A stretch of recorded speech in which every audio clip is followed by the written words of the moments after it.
Là, on est en 2026. Déjà 17 féminicides comptés en Suisse. C'est quelque chose, mais bon, évidemment, c'est les ceux qu'on compte. Parce que combien est-ce qu'on combien ne sont pas comptés? 17 femmes tuées en Suisse depuis le début de l'année. 2026 semble prendre le même chemin que 2025, qui avait déjà été parmi les années les plus marquées par les violences faites aux femmes. Hier soir, une manifestation avait lieu à Bellinzone après le décès d'une femme abattue au début du mois par son ex-mari. Angélique Boulagnon, Léa Gelmini. Des fleurs et des pancartes pour dire leur peine et leur colère. La belle-sœur d'une victime décédée en février était présente. C'est comme le revivre, c'est la répétition d'une histoire qui n'aurait jamais dû arriver. Donc c'est dur. Mais aujourd'hui, nous voulions vraiment soutenir les proches, la famille, ceux qui restent. Du soutien pour les proches d'une femme de 56 ans tuée le 9 juillet à Faido. Elle reçoit un tir dans l'enceinte d'une clinique où elle était hospitalisée. Le suspect, son ex-mari.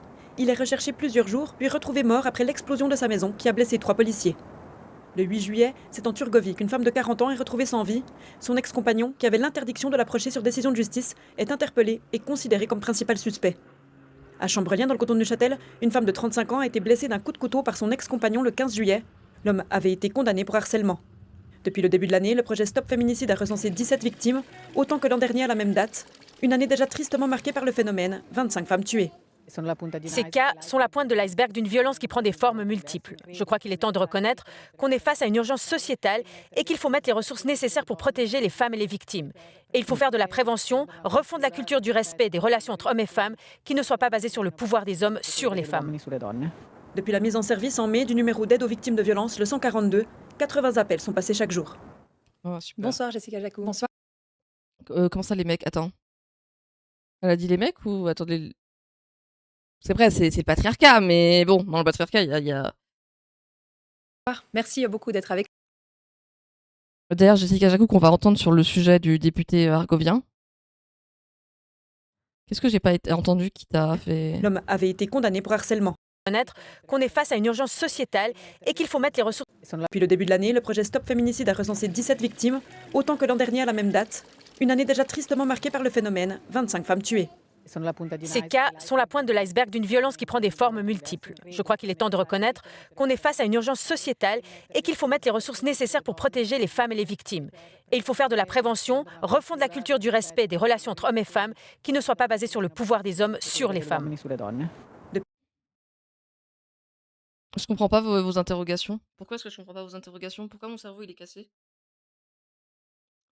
Après, là on est... Enfin, Depuis la mise en service en mai du numéro d'aide aux victimes de violences, le numéro d'aide aux victimes aux violences a été ouvert au mois de mai. Hein, 140, le 142, voilà. Nous on a aussi nos numéros verts en Suisse. le 142, 80 appels sont passés chaque jour. Après, elle dit qu'il faut tout réformer, mais... Bonsoir Jessica Jacou. Bonsoir. C'est... Déjà, il y a eu, pour celles que ça intéresse, c'était...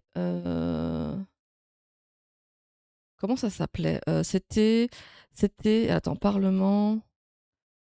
économie...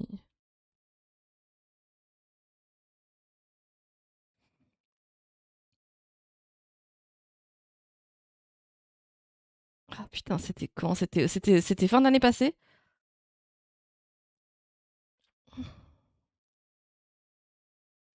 Ils voulaient faire des coupes budgétaires dans l'égalité.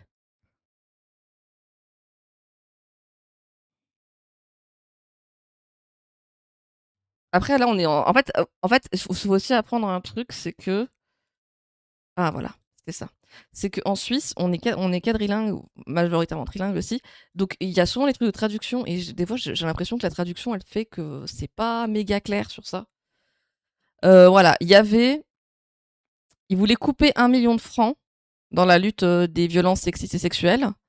Et ils ont fait ouin parce que, justement, il y a des centaines de personnes qui ont manifesté pour dire que c'était hors de question qu'il y ait ces coupes. Et on a eu... Attendez, est-ce qu'on a le ouin-ouin? Parce que le ouin-ouin était si drôle. Est-ce que vraiment... Ah, le ouin-ouin était si drôle. Et dans le... Presque 500 000 signatures, ce chiffre. En fait, c'est pas question Attends, c'était lui? Non, c'était pas Discussion lui. avec les milieux concernés dans nos groupes respectifs. C'est vrai qu'on nous a donné des éclaircissements sur l'affectation précise de ces fonds, ça veut dire des mesures concrètes pour lutter contre les violences domestiques et pas seulement un montant abstrait. Et oui, donc voilà, donc ils voulaient valider la coupe de cet argent et après ils sont revenus en arrière en disant non mais ils nous ont répondu sur chaque centime où est-ce que ça allait. À droite, on dénonce une mobilisation trop intense, Voilà. indigne Écoutez ça, c'est tellement drôle. de notre système démocratique. Moi, ça m'a surtout choqué qu'on reçoive plusieurs centaines de mails sur son adresse mail, choqué qu'il y ait des femmes qui viennent se mettre derrière des parlementaires pour essayer de faire pression sur eux. Et moi, je pense que la politique suisse, c'est pas ça. On doit faire confiance aussi à l'exécutif, et puis on ne doit pas se faire mettre sous pression par certaines personnes. Bah, Le certaines Conseil personnes, fédéral- c'est les personnes qui t'ont élu, bouffon. Hein. Lui était opposé à ce fonds supplémentaire. Cette année, 27 féminicides ont déjà Donc voilà, c'était ça que je voulais vous remontrer quand il y a eu ça. Non, mais laisse tomber. Et surtout, en fait, là, je revois ça et je repense au drame qu'il y a eu à la dernière session parlementaire où ils ont fait pression sur un élu. Et c'est ça, on vote et on ferme sa gueule. Non, on ferme pas notre gueule quand tu fais de la merde parce que c'est parce que je suis un élu du peuple, voilà. Ils ont fait des pressions sur un autre député pour qu'il vote comme eux. Et là, ça a moins dit le truc de faire pression, machin, que c'est une honte. Ça, putain, faudrait que je le garde de Se côté. mettre parce derrière que- des parlementaires pour essayer de faire pression sur eux. Et moi, je pense que la politique suisse, c'est pas ça. On doit Mais en fait, ce que tu penses aussi de la politique suisse, j'en ai rien à foutre, en fait. Parce que moi, ce que je pense, ça va pas être la même chose, hein. Donc, ouais. Donc oui, donc il y a eu ça et ils voulaient couper 1 million fin de l'année passée. Et ouais. Et donc là, on a Merci Jacou. beaucoup d'être avec nous, conseillère nationale vaudoise socialiste. Alors on entend des cas, on voit ces chiffres. Pourtant, pas mal de choses ont été mises en place en Suisse ces dernières années. Ce numéro d'urgence, le 142, des programmes de prévention. Ces dernières années. Ce numéro a 3 mois, même pas. Non, mais il a pas capté que c'était un élu du peuple. Du peuple. Que le peuple est souverain. Des essais pilotes de bracelets électroniques, ça fonctionne pas, c'est un échec. Alors les choses bougent en Suisse, mais à un rythme tout à fait helvétique, c'est-à-dire très lentement et de façon fragmentée. Ce qui nous manque aujourd'hui, c'est une réponse nationale cohérente, c'est des standards obligatoires aussi pour tous les cantons, et surtout c'est des moyens financiers pour les appliquer. En gros, si je résume, on ne manque pas de constat aujourd'hui, mais on manque d'ambition pour appliquer une politique cohérente sur tout le territoire national, parce que la réalité, c'est qu'on sait ce qui fonctionne. On a l'exemple de l'Espagne qui a mis en place des dispositifs depuis 25 ans avec des résultats qui sont franchement incroyables. On sait ce qui fonctionne, mais Ouais. on peine à l'appliquer. Après l'Espagne, je suis d'accord. Mais il y a des soucis. Il y a le truc sur les bracelets et tout. Mais oui, de toute façon, en fait, je suis d'accord de... Vu le système de merde qu'on a, autant faire un truc qui peut aider. Mais on faudrait juste que ce qu'on est en train de faire ne dise pas « Ah bah c'est bon, on a fini ». Non, c'est une étape. Par notamment une politique fédéraliste qui est là un vrai blocage. Une des choses qui fonctionne, justement, c'est ce bracelet électronique mis en place en Espagne. On voit dans les cas récents, notamment le cas de Turgovie dont on vient de parler, il y avait eu des mesures d'éloignement. Pourtant, ça n'a pas suffi. Est-ce que le bracelet électronique pourrait résoudre ce genre de problème? Non. Alors il faut être clair, le bracelet électronique est un des moyens, un des dispositifs qui doit être mis en œuvre. C'est pas le seul, mais il est assez emblématique. Ça fait 15 ans qu'on en parle. On va avoir des projets pilotes qui vont démarrer cette année, un déploiement dans une majorité de cantons en 2027, mais à nouveau pas tous les cantons, et avec en fait des moyens qui sont assez timorés. Je vous donne un exemple. Dans le canton de Vaud, c'est 12 bracelets qui seront mis à disposition dans un canton qui expulse chaque année environ 500 hommes violents. Donc vous voyez bien qu'il y a une marge de manœuvre importante. Et puis, si on veut que le bracelet électronique fonctionne, il faut une centrale 24 heures sur 24, il faut des gens formés, il faut des unités de police, il faut des places d'hébergement, des places de transition, des moyens financiers pour permettre aux femmes une émancipation économique, des structures également pour accompagner les enfants. C'est toute une série de mesures qui doivent être mises en place. Et pour ça, je le répète, il faut des moyens financiers et il faut que la Confédération accepte d'investir dans la sécurité des femmes en Suisse. Justement, est-ce que c'est seulement un problème d'argent? On se souvient, au mois de décembre dernier, le Conseil national qui avait refusé de donner plus d'argent pour la prévention. Voilà. Attends, je commence à me dire que je pense trop comme une... Avant de faire machine arrière après un large appel que vous aviez lancé, qui avait récolté à peu près un demi-million de signatures. Est-ce que c'est juste une question d'argent ou est-ce que c'est aussi une question peut-être de manque de volonté? Alors, il y a bien évidemment... Ah bah oui, une manque de volonté absolue. Enfin, non, mais c'est pas qu'une question d'argent, parce que l'argent, pour le mettre dans les tanks, dans les avions, ça, il n'y a pas de souci. Mais par contre, quand c'est pour mettre dans du social, dans de la prévention, alors là, ça fait chier. Évidemment, une question de volonté politique, mais on doit aussi admettre qu'en Suisse, les choses ont bougé. On a de plus en plus, on le voit à Berlin, de collègues qui sont très sensibles à cette question.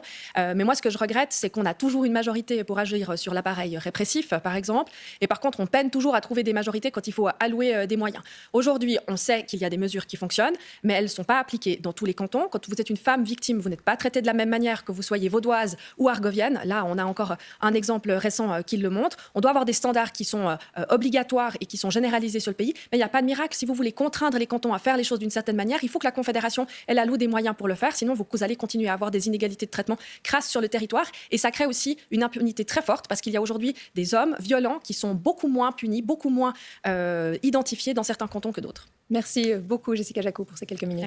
Donc voilà, c'est Jessica Jacou, conseillère nationale PS. Et je crois qu'elle est... En tout cas, représentante du groupe des femmes au PS, mais j'ai un doute. Attendez, parce que j'ai sa page wiki juste là. Canton de Vaud. Mais oui. Elle est dans la commission des affaires juridiques. Ok. Donc oui, PS. Après, elle parle vite. On est en 1.25 parce que les médias suisses parlent lentement. Et donc, c'est quelque chose. Et alors, justement, pour parler un peu de la politique, enfin de la politique autour des moyens d'action autour des féminicides, et donc des violences faites aux femmes, il y a eu justement quelque chose au Tessin. Donc là, au début sur le début du reportage, elles étaient justement au Tessin, à Bellinzone, et il y a eu quelqu'un d'autre au Tessin, qui est l'UDC tessinois, Claudio Zali. Et ce qui me fait rire, c'est que... Enfin, rire, je comprends, hein. C'est que tiens, c'est encore quelqu'un de l'UDC. Eh ben, peut-être un point commun. Et donc on va écouter le petit reportage. Retour en Suisse avec cette polémique qui enfle dans le canton du Tessin. Les partis de gauche appellent le président du gouvernement, Claudio Zali, à démissionner. En cause plusieurs affaires. La dernière en date concerne des enregistrements dans lesquels on entend le ministre de la Lega évoquer des actes violents. Ah, Lega. Ok, c'est un élu de la Lega, donc c'est encore pire que l'UDC. D'accord, merci. Bah putain, mais pourquoi ils disent UDC? Ah, mais parce qu'il est dans le groupe parlementaire de l'UDC, je pense, c'est pour ça. Mais il est dans la Lega. Ok. Une femme, Claudio Zali est aussi au cœur d'une enquête pour violation de la séparation des pouvoirs.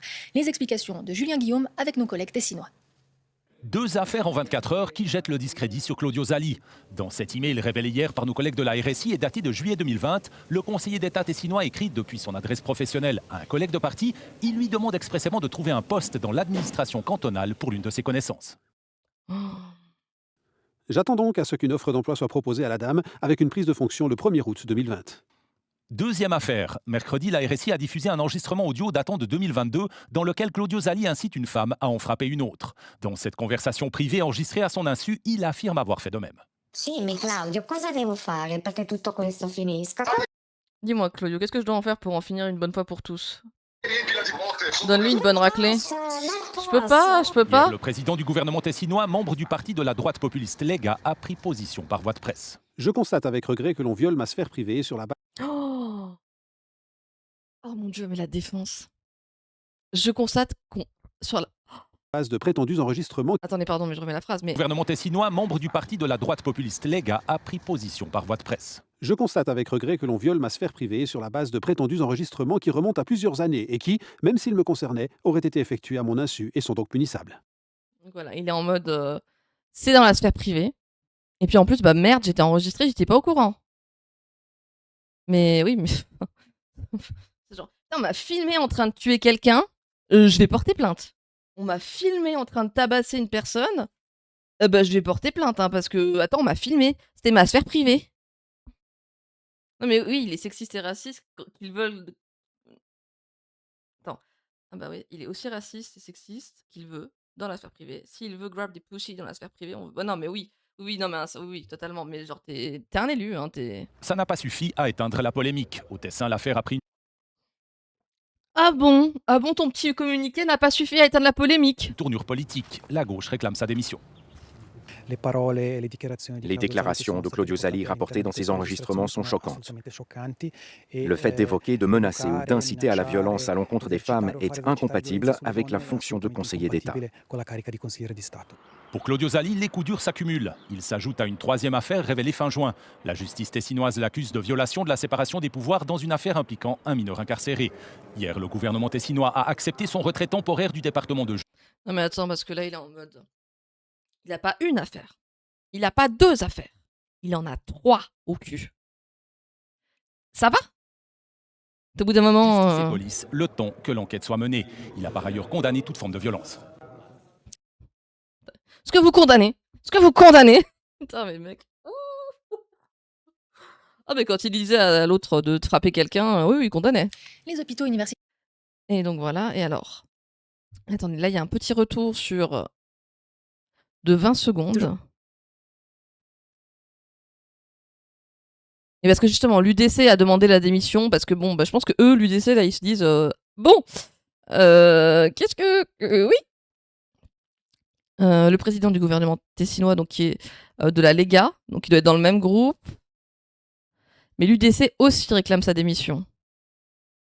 L'UDC a voulu éviter toute déclaration publique par respect des institutions, mais il n'est désormais plus question de se taire, écrit le parti dans un communiqué publié vendredi. Tout en reconnaissant la présomption d'innocence, les faits exposés sont très graves, d'un point de vue politique, institutionnel et moral. Bon, politique avant la morale, enfin politique et institutionnel avant la morale, bon voilà, hein. Nous estimons que Claudio Zali n'est pas adéquat dans son rôle de conseiller d'État et sa présence au sein du gouvernement n'est plus acceptable. Donc voilà, ça appelle à la démission de Claudio.